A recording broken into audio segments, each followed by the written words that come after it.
Radio Kédougou, le journal avec Sotelma Meliten. Merci de votre fidélité sur notre antenne. Bienvenue dans cette édition au sommaire. 16 terroristes ont été arrêtés dans la localité de Nampala par le GTA 6 de l'armée malienne basée à Ségou.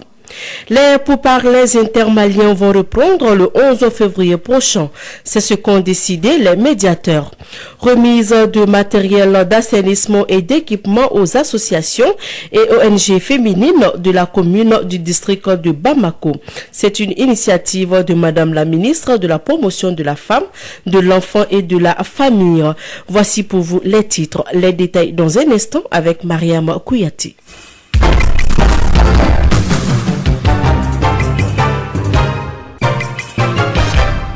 Le GTA 6 de l'armée malienne basé à Ségou a arrêté 16 terroristes qui ont été remis à la gendarmerie pour les besoins de l'enquête. Ces terroristes ont été arrêtés dans la commune de Nampala. Ils étaient en complicité avec des populations, dont l'imam d'un village de Nampala. Écoutons respectivement le commandant Boubou Bokoum, chef du groupement de Nampala, et le colonel-major Takni Ag Itikan, commandant de la région militaire de Ségou. La patrouille du GTA 6 avait comme objectif le village de Tilikroa, situé environ à une cinquantaine de kilomètres de Nampala.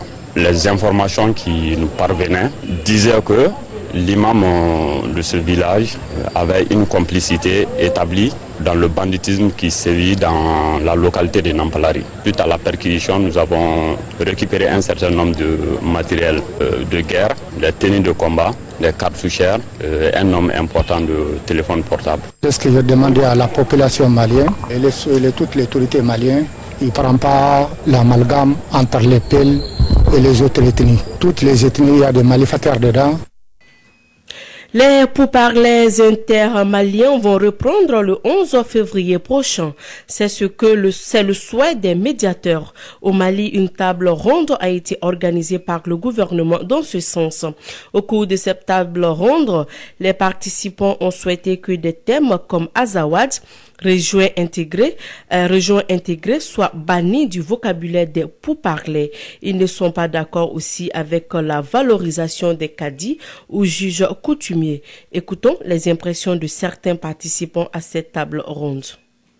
Lorsque on veut nous faire admettre un terme comme Azawad, nous ne le connaissons pas. Il ne suffit pas de prendre des armes pour nous dire que votre pays à tel endroit s'appelle Azawad ou un autre nom. Nous-mêmes qui habitons là-bas, nous ne connaissions même pas ces termes-là. C'est dans ces rébellions que nous avons appris ces termes. Or, nous étions quand même là bien avant quiconque. Nous savions quel nom nous donnions au sol sur lequel nous habitions. La notion de zone intégrée, zone de développement, parce que le document qui était là avant celui-là parlait de région intégrée. Et cette notion, nous l'avons rejetée et elle est revenue sous une autre forme. Nous trouvons que zone de développement, zone intégrée, ça veut dire la même chose. Quand on nous parle de Kadi, depuis que le Mali est Mali, les Kadi ont existé au Mali et ils ont exercé. Mais pourquoi aller mettre ça dans un document qui doit être validé à Alger, si ça ne cache pas autre chose? Ce que nous en tirons, c'est que d'abord, nous avons été particulièrement impressionnés par l'état d'esprit. L'état d'esprit marqué de courtoisie, marqué de franchise, marqué aussi de tolérance. Mais par-dessus tout, nous avons noté une grande volonté des Maliennes et des Maliens d'aller vers la paix. Mais pas n'importe quelle paix aussi. Révision des listes électorales en commune 1 du district de Bamako. Même si l'affluence demeure timide, les opérations se poursuivent tout de même normalement pour le compte des élections communales du 26 avril prochain. Mahamadou Khan, reportage. C'est une quarantaine d'agents qui travaillent d'arrache-pied 7 jours sur 7 à la mairie de la commune 1 sur les listes d'électeurs. Tenema Togola est le président de la commission administrative de révision des listes électorales de la commune 1 du district de Bamako. La liste électorale de la commune 1, le nombre d'électeurs, c'était 193 000 et quelques. Dernièrement, il y a une opération spéciale d'enrôlement avec et puis de prise en compte des omis et puis des mineurs qui sont devenus majeurs. Donc on a reçu ces tableaux et nous sommes là pour les valider. Ça c'est la première opération. Deuxième opération, nous procédons à la radiation de toutes les personnes décédées en 2013 et 2014. Les inscriptions, les gens nous disent, nous on n'inscrit pas d'électeurs, nous avons des électeurs potentiels qu'on nous envoie de la DGE avec des photos et nous validons, c'est-à-dire normalement ces gens doivent se déplacer pour venir choisir leur lieu de vote, parce que nous on ne le sait pas, pour qu'ils ne se déplacent pas d'un quartier pour aller voter dans un autre quartier. Ils doivent venir donner des précisions pour dire oui, je désire voter là parce que ça fait partie de leurs droits fondamentaux de l'électeur. La révision des listes électorales en vue des communales d'avril 2015 enregistre une innovation majeure. Tenema Togola. On a été formé sur le guide, comment est-ce qu'il fallait travailler. Et c'est la première fois parce que moi, depuis que j'ai commencé, il n'y avait pas de guide. Mais cette année, il y a eu un guide. Donc, dès le premier jour, j'ai formé tous mes agents sur le guide, leur dire comment est-ce que nous devons travailler. Et puis, on a partagé, on a fait des copies pour que les gens puissent l'avoir. Les opérations de révision des listes électorales ont débuté le 1er février dernier et prendront fin le 28 février 2015. Initialement, elles devaient s'achever le 20 février, mais les opérations seront prolongées d'une semaine, cela sur une décision modificative du gouvernorat du district de Bamako. Premier congrès ordinaire de l'Alliance démocratique pour la paix, c'était le week-end dernier au Centre international de conférence de Bamako. Les 140 délégués venus de l'intérieur du pays et de la diaspora ont accordé leur confiance aux jeunes députés. Les précisions avec André Traoré. Comme le disait un philosophe grec, la jeunesse est la quintessence de la nation. Et nous savons que le Mali est une population qui est là, très majoritairement jeune. À plus de 65%, la population fait moins de 25 ans. Et la jeunesse, c'est l'avenir de ce pays. Et depuis qu'on a créé ces partis, comme je le disais tout à l'heure dans mon discours, ces partis, c'est une équation d'un élan de solidarité pour soigner les maux des Maliens avec une grande confiance aux jeunes. Donc c'est ce qui a amené la création même de ADP Maliba. Donc ces jeunes qui m'ont accompagné, moi je pense qu'il était temps de leur faire un signal très fort que le parti maintenant, c'est leur parti. Il faut qu'ils l'apprennent, qu'ils l'implantent dans le pays et qu'ils commencent à vraiment occuper le terrain parce que les futures victoires électorales, c'est auprès de la jeunesse qu'on peut la conquérir. Voilà, c'était Amadou Thiam, deuxième vice-président de l'Assemblée nationale du Mali. Il était au micro de André Traoré. Remise de matériel d'assainissement et d'équipement aux associations et ONG féminines de la commune 1, 2, 5 et 6 du district de Bamako. C'était ce samedi au terrain Sagali. Cette remise est une initiative de Madame la ministre de la Promotion de la Femme, de l'Enfant et de la Famille. Cela entre dans le cadre du projet Girons notre commune, mis en place en 2014 par le ministère de la Promotion de la Femme, de l'Enfant et de la Famille. Ce projet vise également à impliquer plus les femmes dans la gestion communale.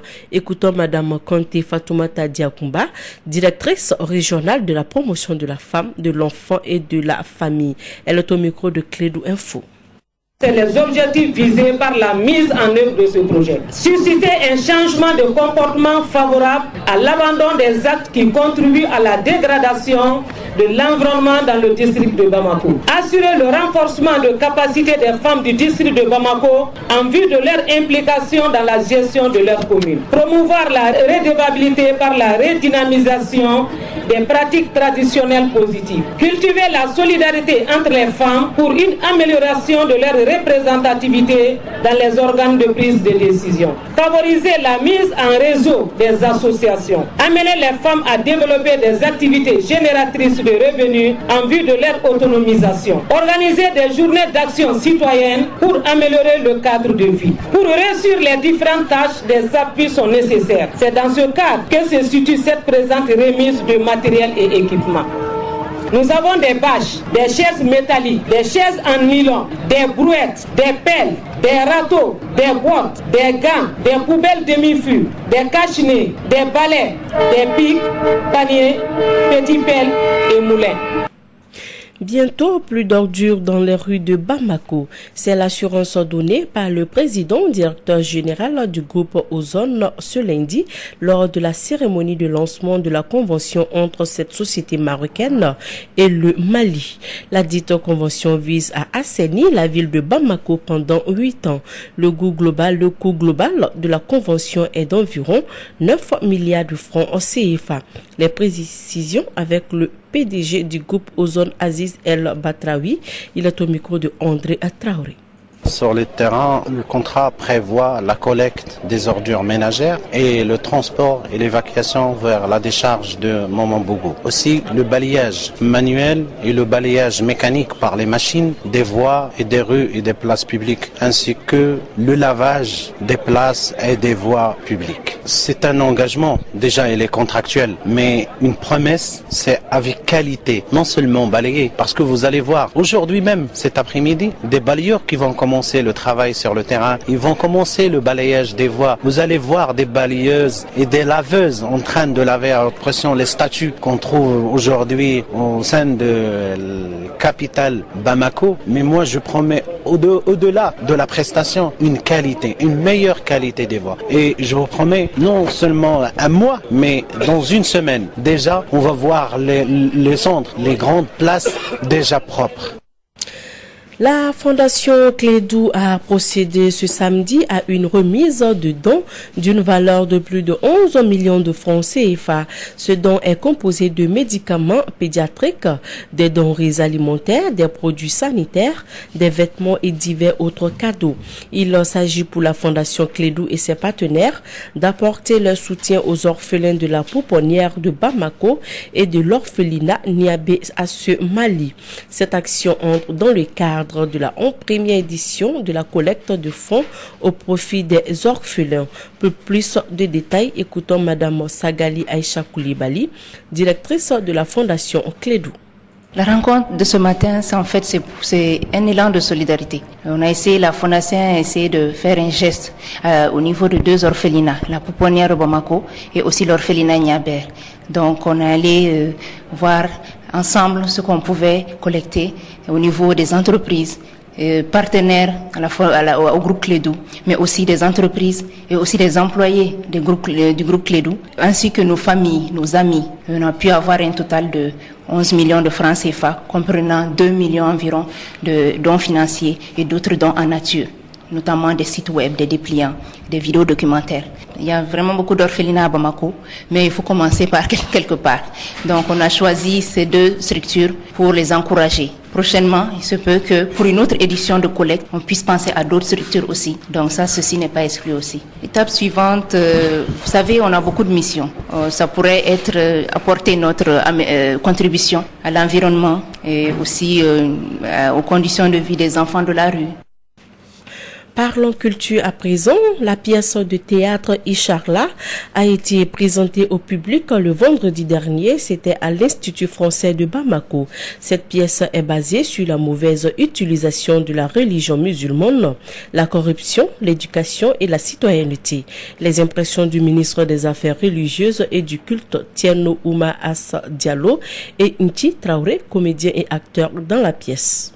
Très beau spectacle, très original. Tartuffe adapté au contexte malien, de la réalité que nous vivons aujourd'hui. Travers sociaux, les déviations, l'utilisation du nom d'Allah subhanahu wa ta'ala, le Tout-Puissant, à des fins d'exploitation, d'escroquerie.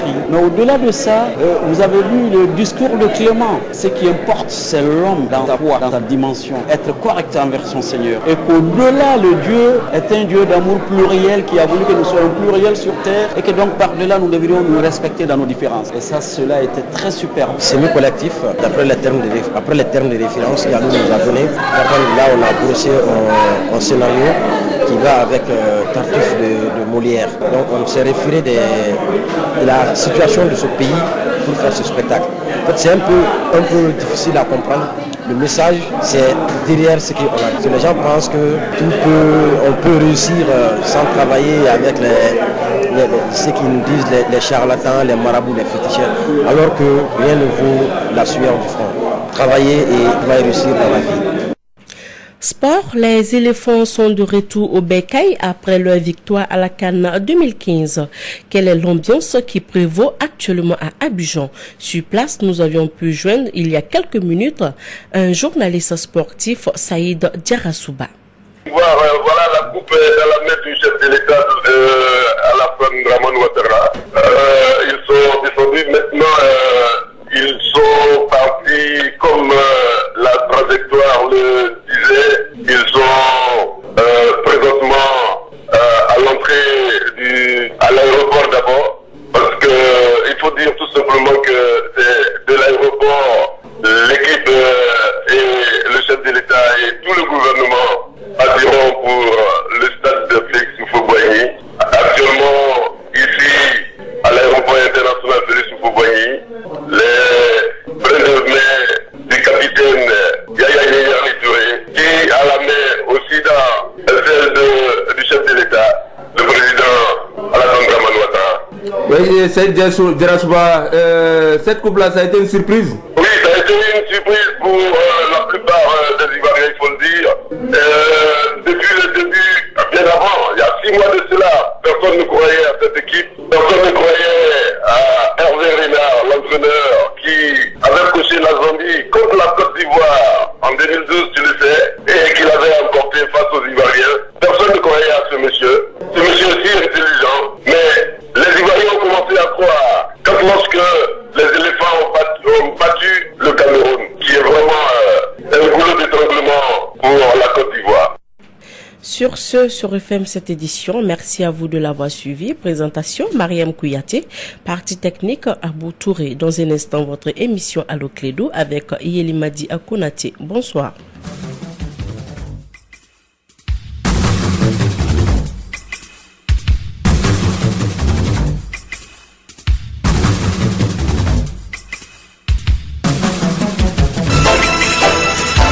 Radio Clédo, le journal.